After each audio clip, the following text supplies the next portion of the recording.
Pairs of linear equations in two variables.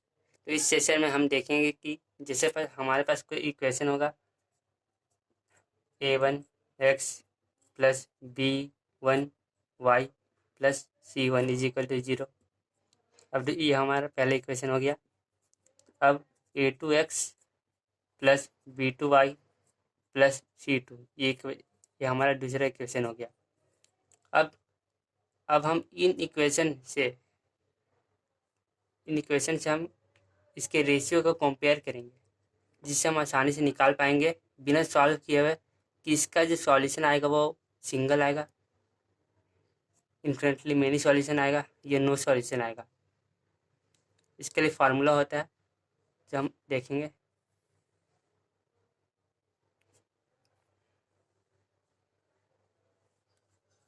For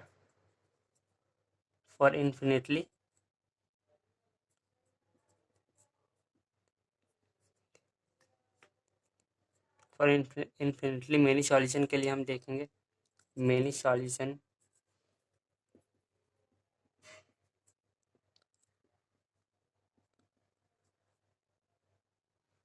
और no solution and last में single solution.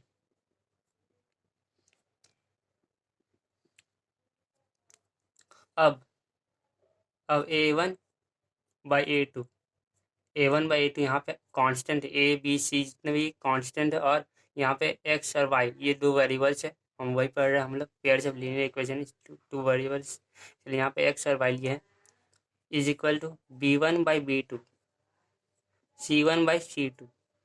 अगर कोई number दिया हुआ है और इसका रेशियो अगर सेम आ रहा है, a1 by a2 b1 by b2 same आ रहा है या c1 बाई c2 सेम आ रहा है, तो इन्फिनिटली मेनी सॉल्यूशन होगा। जैसे हम कोई एग्जांपल लेते हैं। Example 2x plus 3y minus 9 is equal to 0। 4x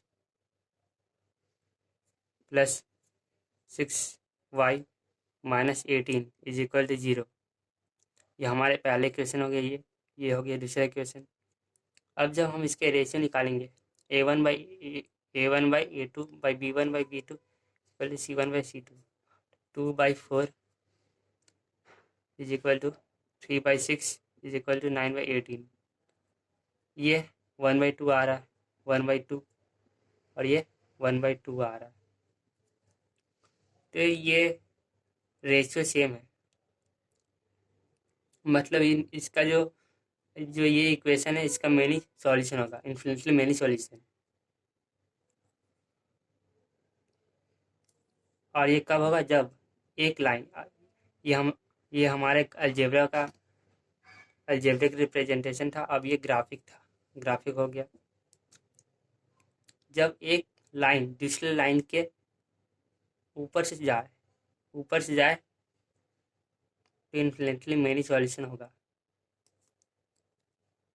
coincide अगर करे करे तो ये इन्फिनिटली मेनी सॉल्यूशन होगा। इसे हम कंसिस्टेंट भी बोलते हैं, कंसिस्टेंट सॉल्यूशन। ये डिपेंडेंट, एक के ऊपर एक डिपेंड है, इसलिए डिपेंडेंट। तो ये हो गया हमारा। अब चलते फॉर नो सॉल्यूशन। अब नो सॉल्यूशन के लिए क्या करेंगे हम? जैसे हमारे पास यही a1 by a2 b1 by b2 होना चाहिए, और c1 बाई c2 ये नॉट इक्वल होने चाहिए। मीन्स a1 बाई a2 ये a1 बाई a2 बराबर होगा किसके? b1 बाई b2 के। लेकिन ये c1 बाई c2 के बराबर नहीं हो सकता।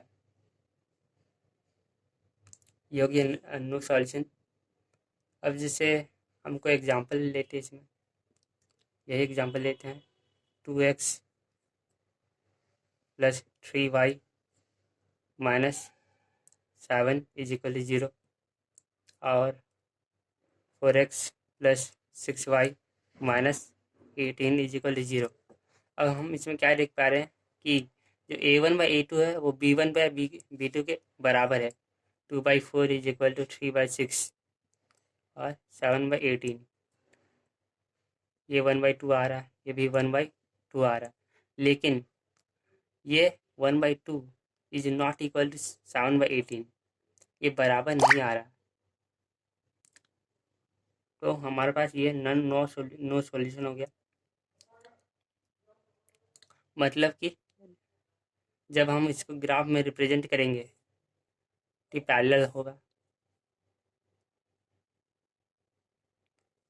पैरेलल्स हो गए, तभी ये नो सॉल्यूशन देंगे। इसे हम इनकंसिस्टेंट बोलते हैं, इनकंसिस्टेंट सॉल्यूशन, क्योंकि इसके पास कोई सॉल्यूशन नहीं है।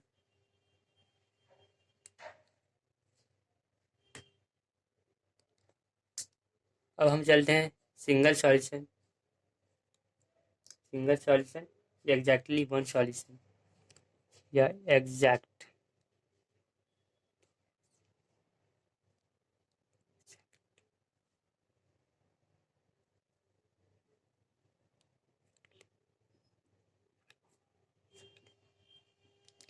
One solution. अब इसके लिए क्या करेंगे हम, A1/A2 is equal to B1/B2, A1/A2 is equal to B1/B2। इसमें हमें C1/C2 को लिखने की ज़रूरत नहीं है। अगर कोई, जैसे यही एग्जांपल है, 2x + 3y - 9 is equal to 0 और 4x + 3y 6y - 18 is equal to 0। तो ये हमारे पास इक्वेशन आ गया। अब जब हमारा A1/A2 is equal to B1/B2 दिखा रहा है, तो ये हमारा एक सिंगल सॉल्यूशन भी हो सकता है।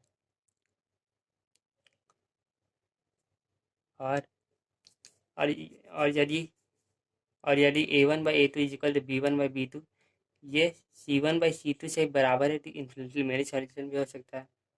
लेकिन हमारे पास बस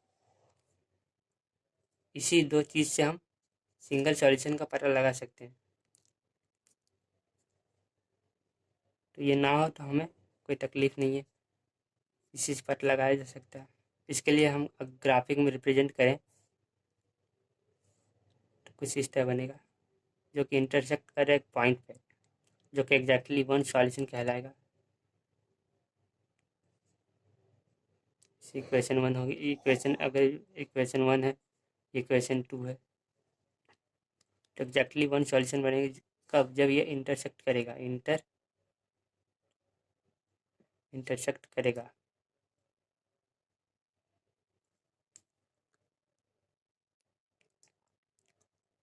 तो इससे हमें आसानी हो गया। तो आज के लिए बस इतना ही। Thank you.